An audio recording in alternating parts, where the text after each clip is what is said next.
आपण पाहत आहात भारतीय जनमत, आपला चॅनल। नमस्कार, मी मानसी धामणसकर। आपण पाहत आहात भारतीय जनमत न्यूज। नजर टाकूयात आजच्या ठळक घडामोडींवर।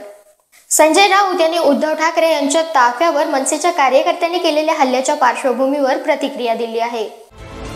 संजय राऊत यांनी माध्यमांशी संवाद साधला आणि उद्धव ठाकरे यांच्या ताफ्यावर मनसेच्या कार्यकर्त्यांनी केलेल्या हल्ल्यावर प्रतिक्रिया दिली। राऊत म्हणाले, अंधाराचा फायदा घेऊन काही वस्तू फेकण्यात आल्या। या चुटुपुटू घटनांमुळे आम्हाला काहीही फरक पडत नाही। राऊतांनी ठाण्यातील हल्ला दिल्लीच्या अब्दालीच्या लोकांनी केला असल्याचं सांगितलं। त्यांनी स्पष्ट केले की दिल्लीच्या अब्दालीने महाराष्ट्रात सुपारी दिली आहे। बीडमधील मनसेच्या प्रकाराशी ठाकरे गटाचा संबंध नव्हता। राऊत यांनी असेही सांगितले की अंधारात फेकणारे वाचले, जर ते मरत असते तर समोर येऊन त्यांनी हल्ला केला असता। शिवसेनेच्या वतीने आम्ही त्यांना विनंती करतो की त्यांनी अशा खालच्या स्तराला जाऊ नये, कारण त्यांच्या घरात त्यांच्या कुटुंबियांची वाट पाहत असतात।